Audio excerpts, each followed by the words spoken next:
So this book here has changed my life, and that's going to sound really bold, but I started reading this book about 5-6 months ago, and since then I have dramatically changed my diet, and I honestly feel so much better for it. And so I want to talk about it because I feel as if my experience prior to reading this book is going to be very relatable for a lot of people. So to give a bit of context first, my name is David and I'm nearly 31.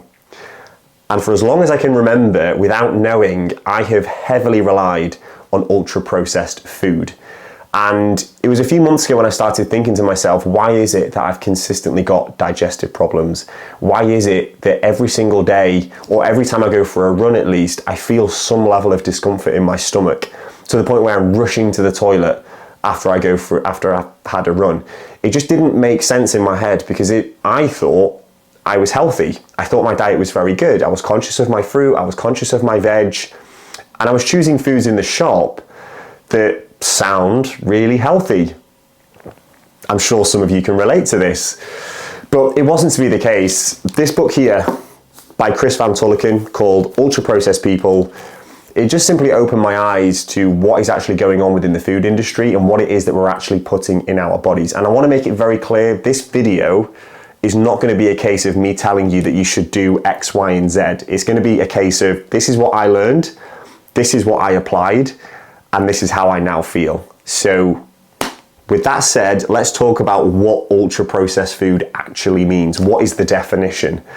In short, it is any food that is found in a packet and has at least one ingredient that cannot be found in a domestic kitchen. It's quite a broad term. You may take a minute to just kind of process what that means, but trust me, when you next go to the supermarket, make a conscious effort to turn over to the ingredients label of everything you pick up and just have a little look. Literally just have a bit of curiosity and have a look at the ingredients list, and I can guarantee on more products than none you will find ingredients that you've probably never heard of. You're probably going to struggle to even pronounce them, and that in itself, for me at least, was a bit of an alarm bell. And so this is where this book gave a bit of context in terms of, okay, I don't know what that ingredient means, what does it mean? So this in a way kind of filled a gap.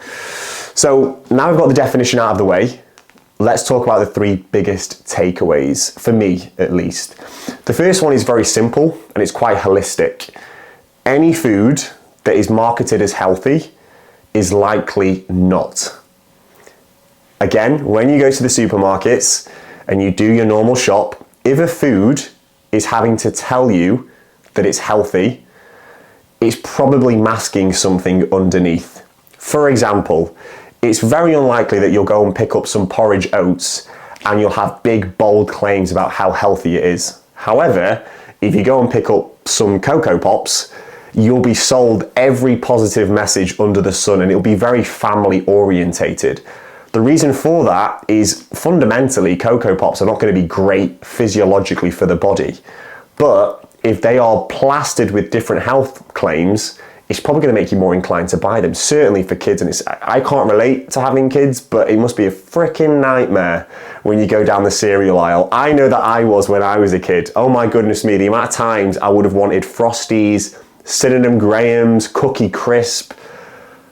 That's a side note I won't go down, but it's very, very difficult. So if a food has to tell you that it's healthy, it's likely not. The two big takeaways after that are a bit more specific. So the first one is modified starches. Now you may not have heard of that term before, but if you have, you may have a bit of an idea. You may relate the starch bit to carbohydrates. Modified starches are essentially ingredients that are extracted from plants and they're put into foods to create thickness and to create a longer shelf life. So a perfect example of that is bread, what I would call commercial bread. So Hovis, Warburton's, any other brand of that nature where the bread is typically very, very soft and you could store it for quite a while.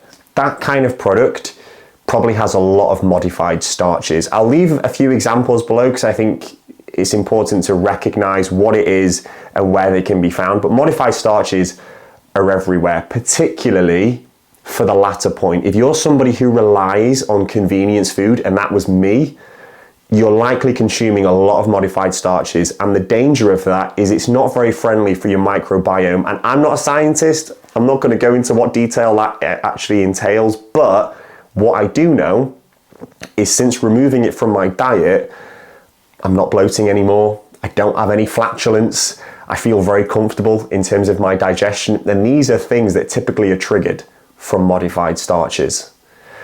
The third big takeaway was emulsifiers, and I would say these are even more rife within ultra-processed food. Again, a few examples off the top of my head: any milk alternatives, any protein bars, any low-calorie, low-fat, high-protein, high-fiber foods that you are going to see in the shops, they're going to have emulsifiers, because emulsifiers give texture. And they are essentially the bonding gel between two ingredients. So a protein bar is a really good example. A protein bar, if it didn't have flavoring and it didn't have additives in, it would taste rancid. It really would taste rancid, but it is constructed of so many artificial ingredients and emulsifiers that it gives this texture and this gooiness, whereby if you have one, you want to have three. I certainly at some point was having 3 a day. I had one client actually a few years ago now. I was working with him one-to-one, and he was having 8 supplements a day. And by 8 supplements, I mean 8 different types of protein bars, because that was a way for him to hit his protein goal. And it was scary to think, how does he think that that's okay? And I wasn't a million miles away from him, but I felt to myself, that is interesting more than anything, why somebody thinks that that's acceptable. But that's the power of marketing, and that's the power of these big brands, which again is maybe a bit of a side note. But to give some context in terms of some names, in terms of modified starches, just to go back briefly, you've got tapioca starch, you've got chicory root fiber, you've got maltitol. In terms of emulsifiers, for those who are vegan, you've got guar gum and gelin gum. These things are literally texturizing substances. If you think about gelatin, for those who consume meat, gelatin is in a lot of sweets, and sweets are squidgy and tasty and gooey because of gelatin. When they don't have gelatin, they're typically replaced again with guar gum and gelin gum. So those two areas there, modified starches and emulsifiers, they are really, really bad for your gut health, and they'll cause a lot of discomfort in terms of digestion. So again, when you're at the supermarket next, have a look for these things and just try and maybe reduce them. Try having less of these products and simply see how you feel. That's what I would recommend. They're my 3 biggest takeaways. But now let's talk about the changes that I've made, because I think these are the ones that are more tangible. What did I do in my diet to feel better? And I'll talk about the benefits briefly. I stopped eating meal deal sandwiches. I loved a meal deal sandwich. Oh my gosh, I had at least 1 sandwich a day. Now, arguably, I am somebody from an extreme background of I ate a lot of convenience food, so the impact or the positive benefit that you may have if you start to make changes to your diet, it may not be as significant, but I think a lot of people have meal deals, and I cut out the sandwiches part. Next time you go and get a meal deal, turn over the sandwich and have a look at the ingredients and let me know what you think, because I was shocked to see how complex a sandwich could be. I was shocked, but don't have them anymore. I've not had them for about 4 months now, and I do feel better for it. Fizzy drinks. Ironically, these things are labeled with green traffic lights, which is bizarre because it's just chemicals. But Diet Coke is an obvious one. I used to have a Diet Coke or a Pepsi Max with my meal deal. Don't have them anymore.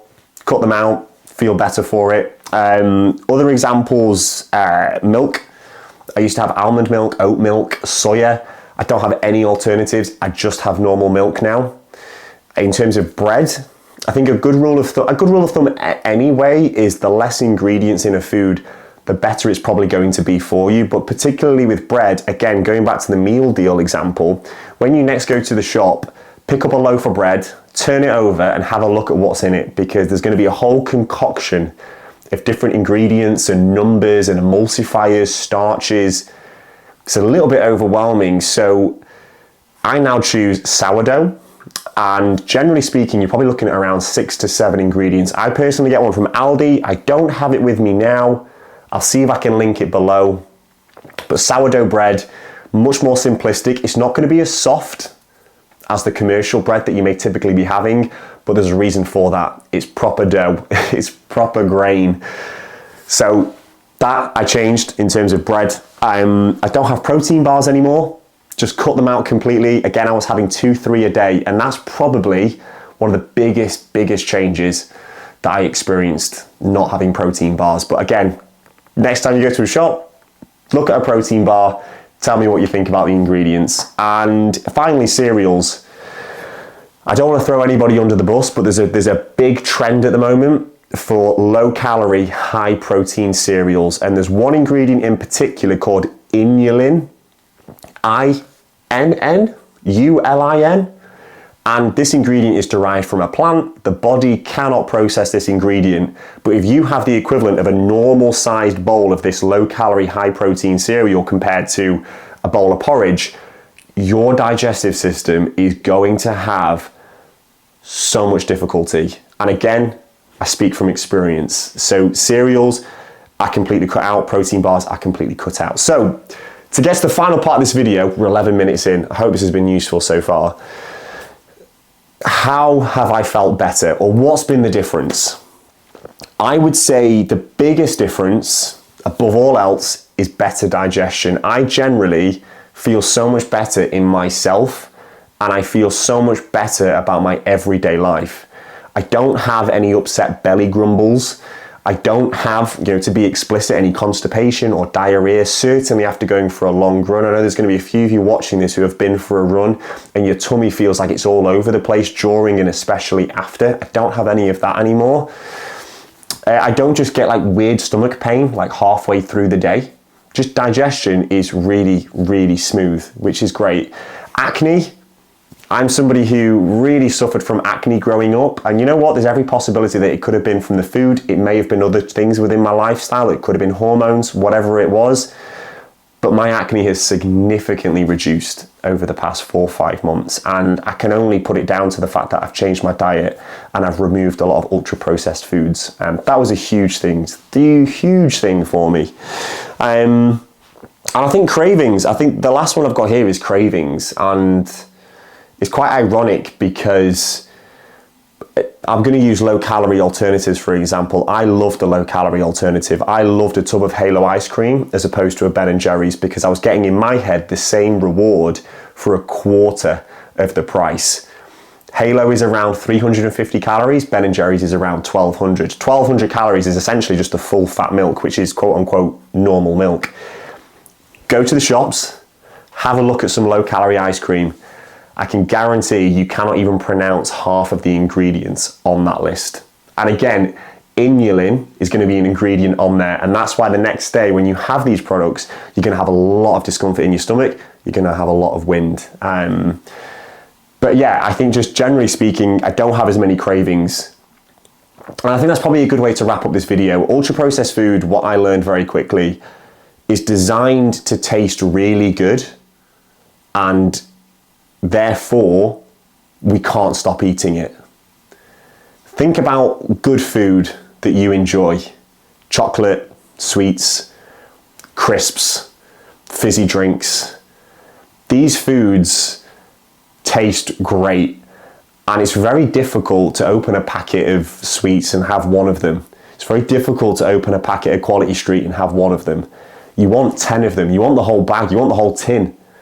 And I've succumbed to all of these things before, and I probably will do again in the future. I'm not going to be immune to it, don't get me wrong, but having less of them generally and not opening that can of worms has meant that I actually, now I've defaulted to some normal quote-unquote food, less processed food.